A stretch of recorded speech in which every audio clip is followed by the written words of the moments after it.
What's going on, guys? Juicy J for U2C here, and today we are doing a No Rest for the Wicked game review.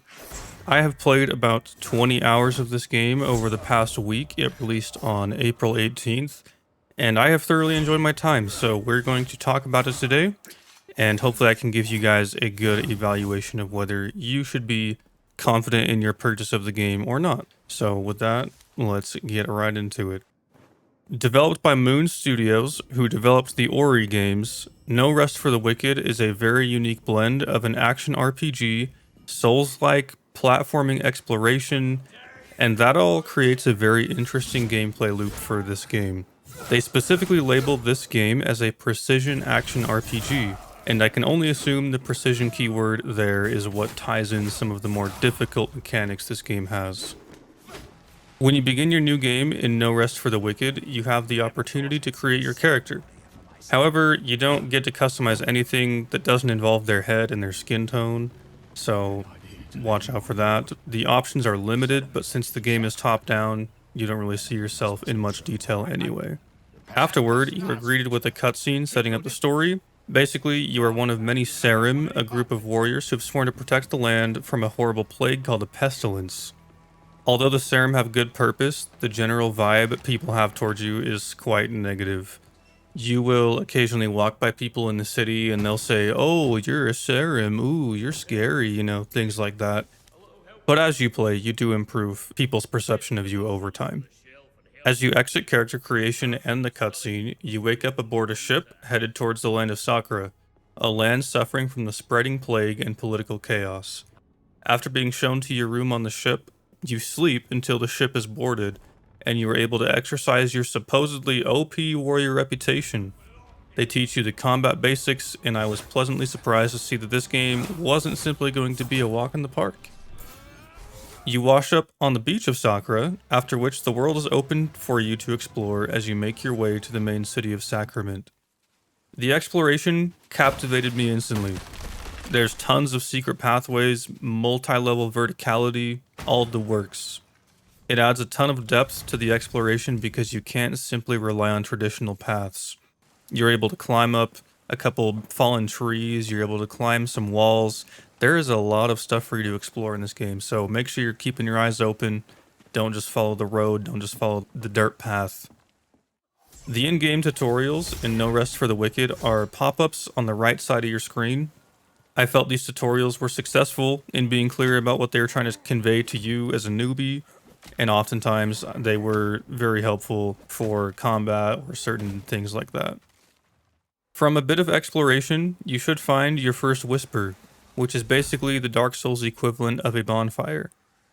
Activating these whispers will set your spawn point and later provide you a way to teleport back to Sacrament.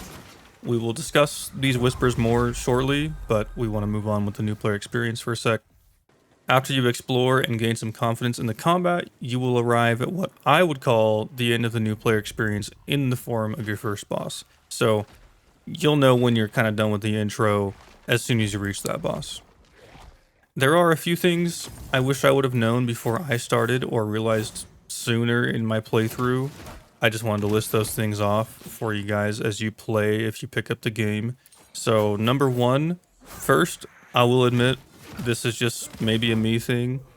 I was a bit oblivious, but I wish there had been more clarity on currency conversion. As you play the game, you'll get currency from enemies that you defeat and chests and dig sites, all sorts of places that you'll find money. It will show you that currency on the UI, but what I didn't realize was that there's three currencies. There's the gold, the silver, and the copper. And the copper was actually converting into the silver, and I didn't realize that, so I was kind of like, why is my money going down? I swear I had more money than this. So that might, like I said, it might just be a me thing, but don't get confused if you see your bronze, copper, whatever it is, going down because it will reach 100 and convert automatically into a silver. Number two, parrying to me is almost not worth doing. The parry window is super small and you're better off dodging attacks in most instances. I tried to parry, I tried learning parry, but it was so hard. I still barely do it at all. Number 3, try to be disciplined in what you pick up in the first few hours. You don't have any chest access for a while and your inventory is small. You only have so much space for your gear, for your resources, things like that. So make sure, as much as you might want to pick up a million things, try and withhold, because a lot of the stuff that you find early on, you won't be able to use for a little while. So again, pick up things, but if you get full, don't be surprised. On to mechanics. The character upgrades in this game are in the form of semi-traditional Souls-like stats. So we have vitality, strength, dexterity, equip load, things like that. Your weapon damage scales off of these stats. So great swords will scale off strength, knives will go off dexterity. You can kind of get the vibe as you play, and most of the things are pretty common sense. Stamina is in the game as well. It is consumed on every dodge and attack. However, you do have infinite stamina on sprint, which is super nice because the map does require you to sprint around a lot. The movement speed is pretty slow by default, so you will oftentimes be holding your sprint button to get around. So I'm glad they didn't give us limited sprint stamina. There is an invincibility frame dodge, or as people know it as an iframe dodge, which as mentioned before, dodge is largely more effective than the parry. Just dodge. Dodge all the time. If you happen to master the parry, it will help a ton with poise damage.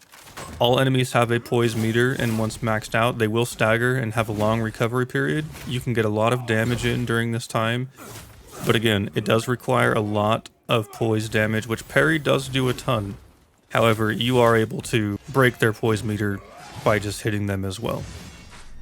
We do have food healing in this game. There are no regenable potions or anything. There's no flask system where you just go to a whisper and it refills your heals. You do have to craft your heals in the form of food, and you will unlock recipes over time as you upgrade vendors and buy different recipes. So again, some of the things you'll pick up early on, you can't even craft into food. So again, another reason to limit your pickups. If I have one tip, just pick up mushrooms and pick up the herbs. I don't remember their exact name, but pick those up for sure. You can add runes to weapons, which function like Elden Ring Ashes of War. These are an activatable ability that consumes focus meter. They have different various effects. There's some that are kind of like a lunge. It really depends on the weapon and what kind of rune they get. You can buy these runes and find them as well. Weapons always drop with 1 by default, and you can add, extract, swap them later. You can do whatever you want. One note though, if you do extract a rune from a weapon, that weapon does get destroyed, so be aware of that. Don't do it on accident thinking you can just keep the weapon. Yeah, extract a rune, weapon breaks. Weapons, tools, and armor do have durability, which decreases on use and on death. You can repair at the blacksmith or use repair powder. Initially, the repair cost was really high and the repair powder hardly dropped anywhere. I actually had that as a negative note of this review. However, they balanced this in a patch within the first 2 days and likewise gave tools more base durability at every tier. All praise to the devs, they were on that real quick after people complained about the durability balancing. Survival resource gathering is in the game. There are trees, there's ores, there's dig sites. Obviously, there's ingredient gathering for your food crafting. Wood and ores can be refined to be used for crafting other things, but the raw resource is used for city building projects. There is a vendor as soon as you reach the city of Sacrament who does want copper ore, normal raw wood, and then there's a couple different tiers of the wood and the ore that there's iron ore. He will require those things to build your city projects. So for example, you can upgrade your blacksmith to level 2, level 3, your inn can get upgraded, all of your vendors, things like that. You can get an elevator to get to the top of the rookery faster, so you will want to gather these resources as you play. But again, the inventory is hard to manage, so try to be conscious of that. Whispers are your bonfires or sites of grace equivalents for you Elden Ring players. However, you aren't able to freely fast travel between them. You can only fast travel from each whisper back to the main whisper in Sacrament, and once you are in Sacrament, you can only teleport back to the last whisper you've touched. Upon death, you will teleport back to the most recent whisper you've interacted with. As of now, the whispers have no functionality other than respawn points and teleporting back to Sacrament. General progression in No Rest for the Wicked functions through story progression and settlement building. You don't actually have any custom base building here, but the main city of Sacrament has the building projects that we just referred to. You contribute to those, and then they build. One note about the building projects I didn't mention before, they do have real-life timers, so you will want to start a building project right as you get onto the game, ideally, and then play, let the timer tick down, and then that building project should be good to go. You also have the ability to buy a house over time and craft furniture and workbenches to go in your own home. This eliminates a lot of having to go to the vendors or to their workstations to craft stuff. You are just able to do it in your own house, and that's super nice. As you play through the main story, as you would expect, you face multiple main bosses. These bosses, along with other mini-bosses, drop something called Plague Ichor, which is used to upgrade your inventory slots, weapon slots, ring slots, etc.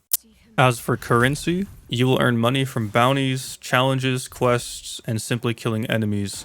You'll use the money to buy all manner of things as well as repair your equipment, and like I said, repairing used to be really expensive on the first day, second day, but they did patch that out. It's way cheaper now. Again, praise to the devs. I love it.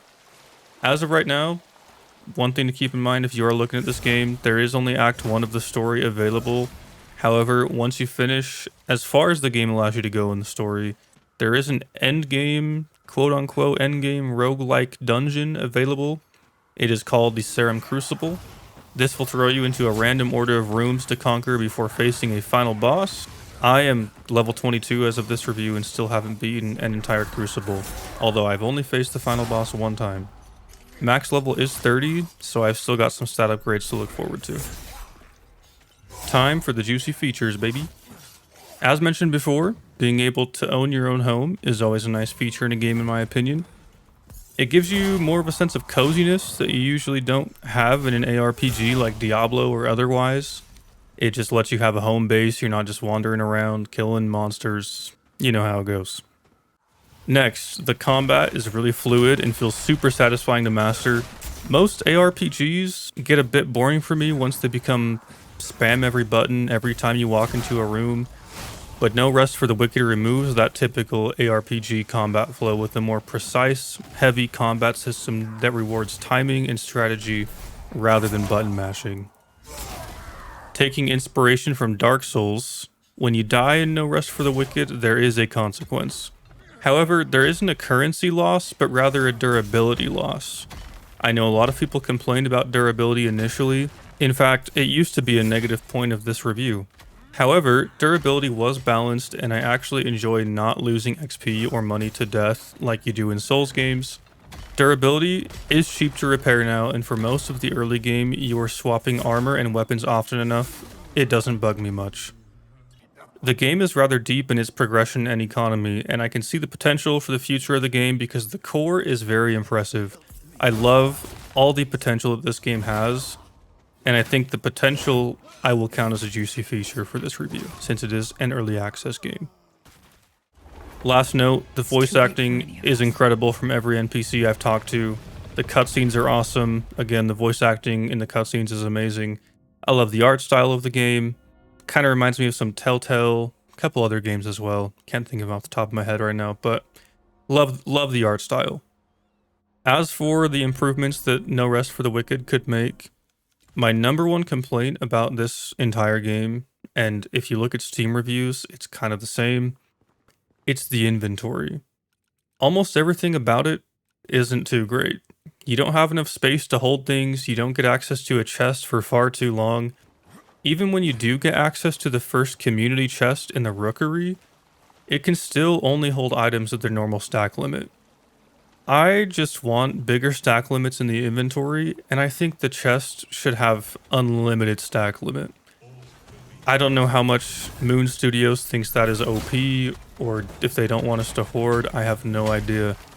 But I just want bigger storages, bigger inventory, some way for me to manage at least a little bit more resources, because it is hard to manage as is. Next improvement I think could be made is about performance. Performance is the biggest reason for tons of the negative reviews on Steam. They have released 2 patches in the last week that have addressed a lot of the problems. but it still isn't solved all the way. On the bright side, DLSS is on the way for you NVIDIA users. I'm not sure about FSR. I am an AMD user, so I'm kind of out of luck right now, but that's all right. Individual graphic settings are also on the way. As of right now, you kind of got to deal with just graphic presets, and that's about all you get. You do have motion blur and a couple other things, but there's no texture resolution or anything like that. Just deal with the graphic presets and we'll get individual settings eventually. One annoying thing to me is the sprint button is the same as the climb and leap button.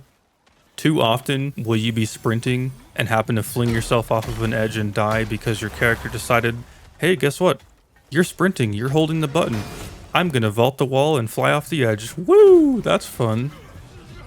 Please, please, please, Moon Studios.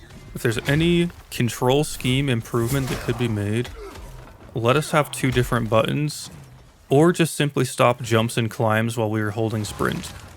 I played on a PlayStation 5 controller. You just hold X to sprint, and that is also how you mantle and climb. I will manually activate my climb when needed. Just let me have a toggle for that or a different button entirely. The last improvement I have on my list here is, and this isn't fully necessary as an improvement as I think they are fine as is, but I would love to see more functionality added to the whispers. I have no incentive to interact with them other than to set my spawn point. If I'm not mistaken, they said in the game that only a serum could see these whispers, so why is there no cool serum thing we can do with them? I'd love to see something added eventually to fit the lore, but for now, like I said, I think they're okay as is, but it would just be a little nice little secret cool feature, you know, to have some cool serum lore in the whispers, you know? Overall, and in conclusion, No Rest for the Wicked has surprised me in a lot of ways. Going in, I honestly only expected a top-down Souls-like with a decent story because that's what has been marketed. However, what I found was, yes, a top-down Souls-like, but with a better story than I expected, more combat depth than expected, full settlement progression chain with building projects, vendors, bounties, home ownership, and plenty of NPCs to feel like a living city. There are definitely some things that I didn't like on day one, but Moon Studios released 4 patches in 5 or 6 days that resolved many of my initial concerns. The future is bright for No Rest for the Wicked, and according to their roadmap, 4-player co-op is the first of many updates, followed by new biomes, story content, as well as many other features down the road. For an early access title, No Rest for the Wicked is scoring at 7.5 out of 10.